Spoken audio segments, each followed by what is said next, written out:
Welcome back. Thom Hartmann here with you. It's the second hour of our program, America's Descent into Third World Status. Yep, tropical diseases are rising among the poor.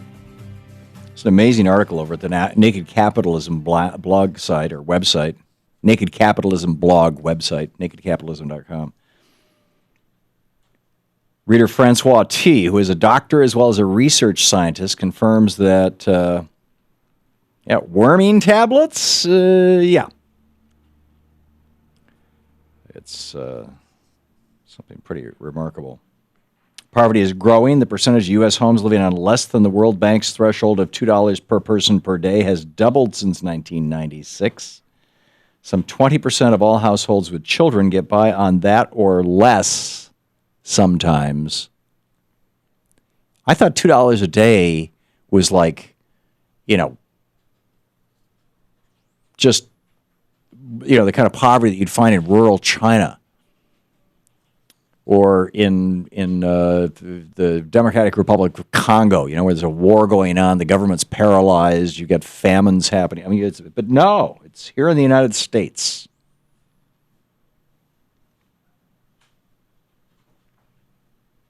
This is the article, the New Scientist article, America's Hidden Epidemic of Tropical Diseases. They write, when the letter arrives, it must come as a shock. Would-be blood donors are politely rejected because they've tested positive for a deadly tropical infection and their doctors aren't much help.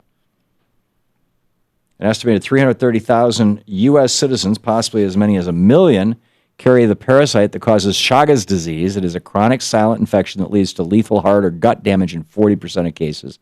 It is the most common parasitic disease in the United States or in the Americas, and it can be treated if the doctor is aware of it. Most U.S. doctors aren't. It's amazing. It looks like the flu at first. Symptoms go away, but the disease can live in a person for decades, sometimes reappearing in the form of digestive or heart failure. Sometimes doctors interpret its late-onset symptoms as an old age problem. This is amazing. And Chagas isn't the only so-called neglected tropical disease on the march in the U.S., despite the name. These are ailments of poverty, not geography. For instance, they go on, the more the researchers look for these diseases, the more they find. In 2008, Peter Hotez of Baylor College of Medicine made initial calculations of the number of the cases in the U.S. for several NTDs, these diseases of the third world typically. Trichomonas vaginalis and Toxoplasmosis gondii show that many more people have the infection than was thought 5 years ago. Much is specific to minority communities. 29% of black American women carry T. vaginalis versus 38% of women in Nigeria. In the U.S., black women are 10 times more likely as white or Hispanic women to have the parasite, which increases the heterosexual spread of HIV and boosts the risk of a low birth weight baby. It can be cured with an oral dose of a common drug, that's Flagyl. It's amazing. It's just incredible. Hispanic people in the U.S. are more likely to ingest eggs from the pork tapeworm, which can cause epilepsy if they lodge in the brain. Cysticercosis. 1 in 10 seizure cases taken to the Los Angeles emergency rooms are caused by this parasite.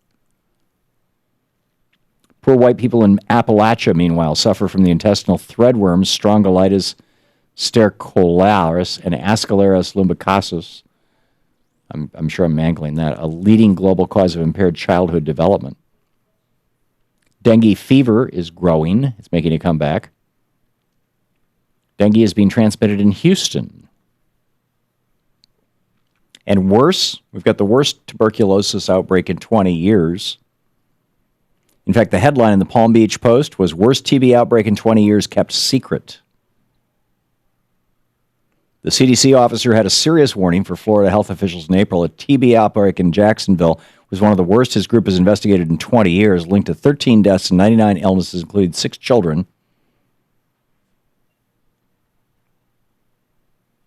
Amazing. Florida's outbreak was and is far from contained.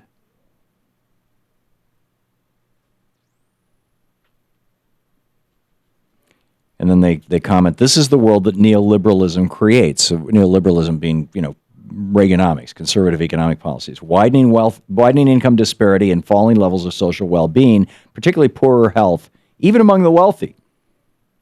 Unless the rich decide to embrace these diseases as causes, as Bill Gates has done with malaria and Carlos Slim is taking an interest in Chagas, the policy elites appear to prefer to sweep this indictment of their New World Order under the rug as long as they possibly can, even if the neglect is to their detriment.